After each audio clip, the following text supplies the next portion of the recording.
મિત્રો codal mushroom ફાર્મિંગમાં આપણું હાર્દિક સ્વાગત છે। તો આપણે જે પ્રોસેસ કરવાની છે પાઇપ લીધી તેના માટે આપણે ગ્લવ્સ પણ પહેરી દીધા છે અને આપણે આ પાઇપ પણ લઈ લીધી છે। હવે પાઇપને આપણે આ જે કમ્પોસ્ટ છે તેને આપણે પલટી મારી અને આના અંદર વચ્ચે મૂકી દઈશું। તો પહેલાં આપણે જે ખાતર બનાવ્યું છે તેને આ રીતે સીધું પાડી અંદર ખુલ્લું કરી દેવાનું। આનાથી એક ફાયદો છે કે આના અંદર જે ખાતરની અંદર હવા ઉજાસ થઈ જશે અને જે આના અંદર જે ગરમી હશે એ આનું ટેમ્પરેચર મેન્ટેન થઈ જશે।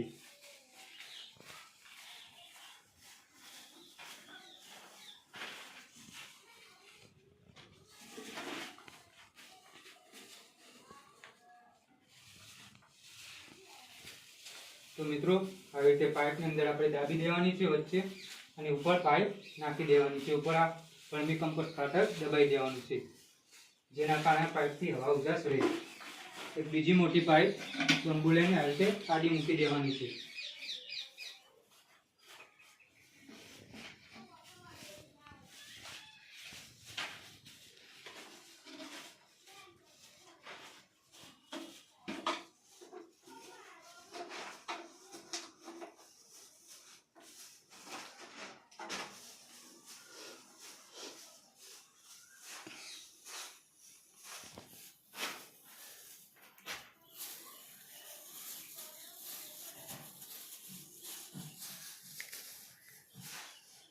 તો મિત્રો આ પાઇપ વિધિ કરજો કે મેં એ ધ્યાન રાખવાનું કે જે આપણે હવા ઉજાસ માટે જે પાઇપ કરે છે તે એક સાઈડથી શેડા ખુલ્લા રહેવા જોઈએ જેના કારણે આપણો ઓક્સિજન ખાતરને પૂરતો મળી રહે અને જો આના અંદર કાર્બન મોનોક્સાઇડ અને કાર્બન ડાયોક્સાઇડ જે ગેસ બનશે તે ઓટોમેટિકલી આ પાઇપ દ્વારા બહાર નીકળી જશે।